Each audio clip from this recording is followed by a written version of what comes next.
Welcome to another session where we'll be looking at business startup training. And our focus today is on Asafa Powell. This is presented by accounting lecturer. Our aim is to get a better understanding of Asafa Powell, his start and his achievement. So our objectives are, we're going to look at the very beginning of Asafa Powell's journey. We will look at his successes, his missed opportunity, or his missed opportunities, and then we're going to conclude. So who is Asafa Powell and how did he begin? Asafa Powell is a Jamaican and he was born on the 23rd of November 1982. He's 37 years and he was born in Spanish Town, Jamaica. He's about 190 meters, which is 6 feet 3 inches. He's 88 kgs, which is 194 pounds. Now let's have a look at his history. He came on the scene officially, he started 2000, but officially I would say 2003 was when the world actually heard about him. So in 2003, he entered the World Championship and he exited in the finals via false start. In 2004, he went to the Olympics and he was placed 5th in that race, in 100 meters race. In 2005, he went back to the same stadium in Athens and broke the world record at 9:77 in 100 meters. In 2006, he was Commonwealth champion in 100 meters. In 2007, he went to the World Championship and he was 3rd in 100 meters. In 2007 again in Italy, he came back and he broke the world record at 9:74 in 100 meters. And in 2008 in China, he ran his best race in the 4x1 where he won the race, the 4x1 team, but was removed due to an issue subsequently with one of the members of the team. However, pre that race, he was 5th in 100 meters. In 2009, he was 3rd in 100 meters, and 2009 was the World Championships in Berlin, and he was 3rd. But the 4x1, he was a part of the team, and they were champions, and also had a world record. Now, let's have a look at his achievements and successes. Let's drill into what has he achieved over the period. And these are my findings and my take on his achievements. He broke the world record twice in 2005 and 2007. So I would say that ranks him first. Usain Bolt is the next person who broke the world record more than once, but he's broken the world record more than once, which is a fantastic achievement. Between 2003 and 2009, I would consider him to be the best starter in 100 meters, beyond all shadow of a doubt. And I think the experts will agree with me. He is one of the best starters. In 2003 to 2015, his net worth in terms of financial terms be about $5 million US, and he was among the top paid athletes at the time. In 2003 to present, because he's still running, he has 97 sub-10s, and that ranks him number 1.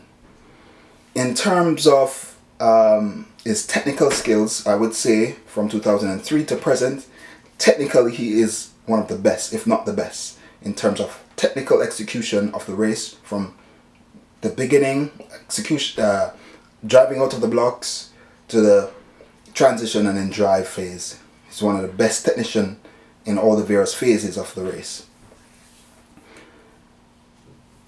He also was the one that started the renaissance of training in Jamaica.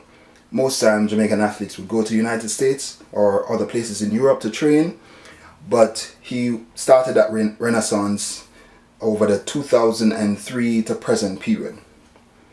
And between 2003 to present, I would also say that he made Jamaica one of the sprinting hubs of the world. A lot of athletes from all over the world go to Jamaica to learn how they train there.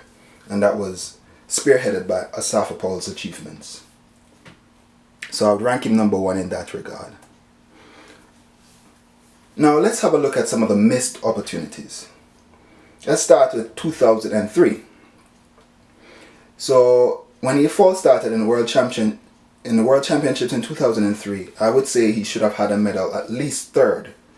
In 2004, when he entered the Olympics for the first time, he should have been number 1. He should have won that race, because he then broke the world record the following year in 2005 in an empty stadium. He always follows a failure with a success. And in the following year, he came back in an empty stadium and broke the world record. In 2006, he was champion in 100 meters in the Commonwealth. He could have won by a wider margin, but he achieved his goal there, and he was excellent. In 2007, he came 3rd in the World Championships. And now this was his opportunity to be world champion, and he should have been the one to be number 1 in that race. Tyson Gay won the race, and Tyson Gay beat Usain Bolt at 200 meters and also beat Asafa Powell. Asafa Powell, 80% of the race was very good, but towards the latter part of the race, he got a bit off balance and did not finish the race as he should have. In 2007, that same year, he broke the world record again. So after not succeeding in 2007 World Championship, he then went on to break the world record. So I would say he has achieved what he intended to achieve there. In 2008, he should have been at least 2nd in the 100 meters in China. But again, he came 5th, but he should have been at least 2nd, because Usain Bolt was in the race, and therefore he ran 9:69. That's better than Asafa Powell has ever ran. So therefore, his best spot could have been number 2. In 2009, in that World Championships again, in 100 meters, he should have been at least 3rd in that race. Tyson Gay, 3rd. I would say he was 3rd rather, but he should at least been 2nd. Tyson Gay ran his personal best of 9:77 that race, from my recollection. But I think he could have bettered that time, and he could have been number 2 in that race. The races he has done subsequent to 2009 have been kind of on the downward trajectory, but I think between 2003 to 2009 was his best years in track and field. And if we were to zero in even further, we would say 2004 to 2007 would have been his peak. Now, what lessons can we draw from looking at Asafa Powell's achievement? Success should not be measured by medals and achievements, but by attempts. He has attempted the most of all the athletes. And let's look at the fact that he has been running since 2000, unofficially, officially around 2002, 2003. So he's been in the game for about 20 years, and that's an achievement in itself. Another lesson that we can draw from his achievements is that personality, some people have different personality. An environment drives either one personality in one direction as opposed to another. His greatest achievements have been in uncompetitive environments and where the stakes are not as high. And so because of his personality, it's more flamboyant in instances where he doesn't put a lot of pressure on himself. Another thing we can look at is failure in the world's eyes is not final. Keep trying and never give up. And I would say he's one of the athletes that epitomizes what it is to keep trying. And even at 37, he's still trying to get a medal in an Olympic race. we're yet to see if that will be a reality. But if it doesn't happen, his achievements by far is still one of the best we could ever hope for as a Jamaican. Now, there was a statue erected in the National Stadium. It will bear the full measure. It will not bear the full measure of his achievement, but it will capture a story and a moment in time.